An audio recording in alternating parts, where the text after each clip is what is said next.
Aloha, this is Sol, the founder of Soul University. Welcome to our 8-part series on embracing change.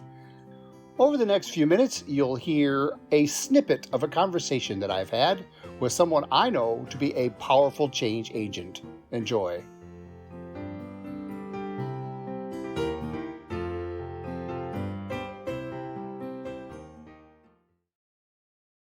We are going to deal with change. I have an expert panel lined up to make sure you have a wide variety of ways for you to begin to look at how you can befriend change with ease and grace. Let's dive right in. Viki Winterton, all I can say about Viki is she exemplifies the concept of collaboration. I've known Viki for at least a couple of years. She is the goddess of connections. She is a collaborator near and dear to my heart, and that is what has kept me just bowing in gratitude every time I run across Viki and all of her work. Welcome to the show. Thank you so much, and thank you for the warm introduction, Saul. My pleasure. Ladies and gentlemen, the name of the game of this show is collaboration, if you haven't figured it out. And Viki, you've been working with people individually and in a kind of a group environment for how many years now? Oh, gosh, it's been probably close to 25 years. Okay. In those 25 years, if you were to put up the big chart on the wall and step back and look at how people have been resistant to change, what do you think is the number one reason people resist change? I have a belief around this, and it's a really strong one, that our fears surround the fact that we're so powerful. Marianne Williamson had a beautiful quote where she said, "Our deepest fear is not that we are inadequate. Our deepest fear is that we are powerful beyond measure." And that would really describe how I feel about fear. I don't think it has so much to do with what we're afraid we can't do, but the whole idea of moving forward and moving through fear is really examining the fact that we're so powerful that is the real frightening aspect. Interesting. You're bringing up a common theme, fear. Is there a flavor of fear that you can tickle out of this? Is it fear of success, not fear of failure? It's fear of success. Am I hearing that right? Exactly. So I think if I were to really drill down on that, the area I think where it has the most impact is our ability to take action. I think that the fear of our greatness has a tendency to paralyze our activity. And without that action, no one will know we're there, and we really stagnate our success or any chance of success. Interesting. The analysis paralysis flavor there. Exactly. Okay. And that's why when you mentioned I have a number of endeavors out there, including the Coach Exchange, but everything I've done, including a magazine, including a broadcast, and almost everything I do, it surrounds the idea of bringing coaches and solo entrepreneurs into immediate action. So what I've tried to do in my business life is create venues that will not teach them how, because sometimes that's a wonderful thing. Learning is fabulous, but sometimes we can use that as a platform in order not to take real action. So I try to develop all my programs and all of the companies that I'm involved in around actually moving people into direct action. It's not how do you do a broadcast, it is let's do a broadcast next week. And I think that's real important to take that action, and whatever needs to happen to move yourself into that action, immediately the fear will reside. This is what I found to be true for me.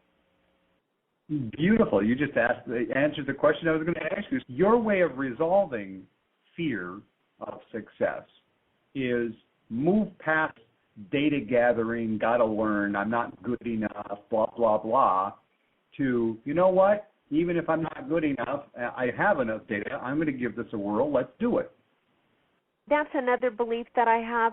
I think that we inherently have everything we need to be successful, but the learning experience may give us additional tools and additional experiences to bring to whatever platform we're developing, to our clients, to our products. To me, the learning is really an enhancement.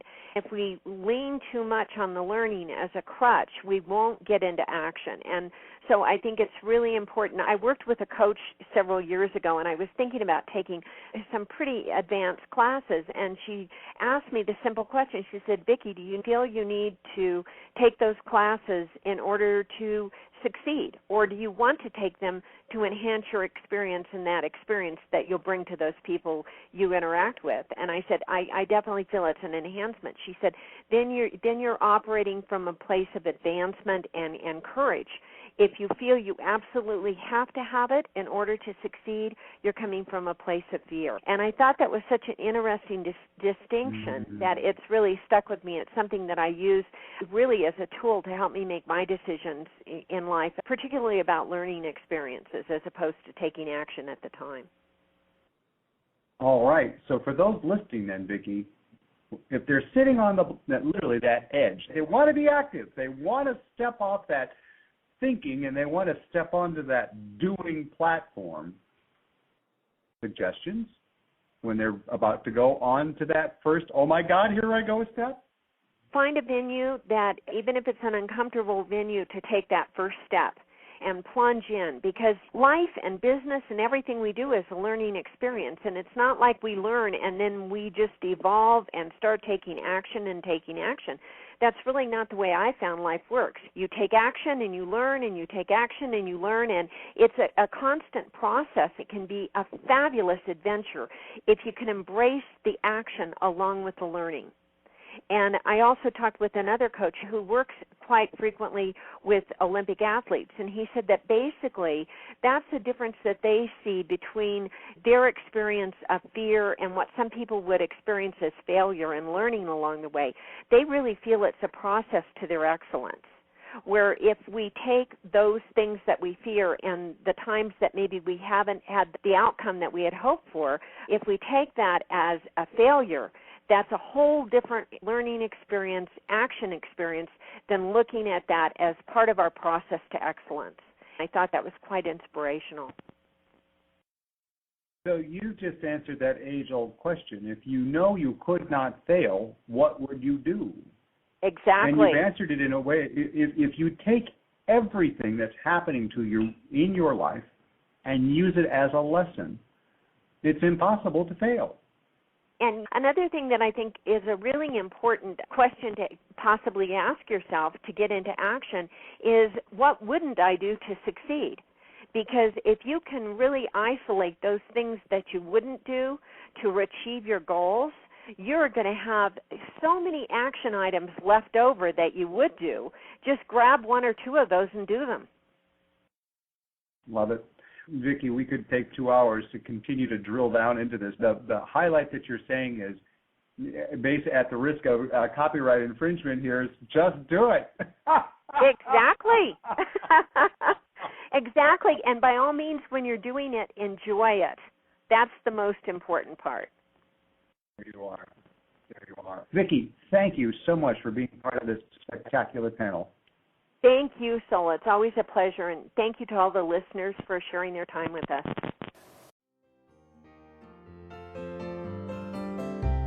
Thanks again for listening. This is Sol, the founder of Sol University. If you need assistance with embracing change, we'll see you in class. Aloha.